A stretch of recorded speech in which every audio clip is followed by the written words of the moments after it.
Assalomu alaykum, hurmatli Oson Prava kuzatuvchilari. Bugun 22 may sanasida siz bilan yana bir o'quvchimizni chiroyli natijalarini baham ko'rmoqdamiz.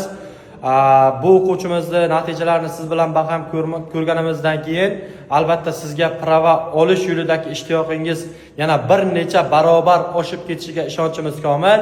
Sababi bugun mana Durdimurod buvomiz 61 yoshlarida haydovchilik guvohnomasining nazariy imtihonlarini chiroyli topshirdilar. Mana oldin 3 marta yiqilgan ekanlar, bizga tayyorlandilar va mana 22 may sanasida imtihonni chiroyli topshirdilar.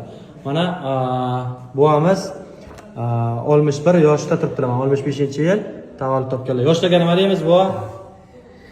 O'qishni susatirmaydi.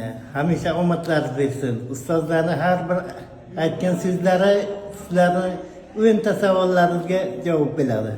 Ishonsa bo'layotganmi Oson Pravaga? Ishonsa bo'ladi. Qiyinchilik bo'layotganmi yo'qmi Oson Prava jamoasi bilan? Yo'q, qiyinchilik bo'lmadi. Hayajon bo'ldi ozgina. Bu o'zimni vaqtim. Bo'ladi hammasi. Durdiboga rahmat deymiz. Xudo xohlasa amaliy imtihonni topshirganlardan keyin tantanali ravishda pravani topshirish jarayonini siz bilan baham ko'ramiz. Ustoz rahmat. Sog' bo'ling.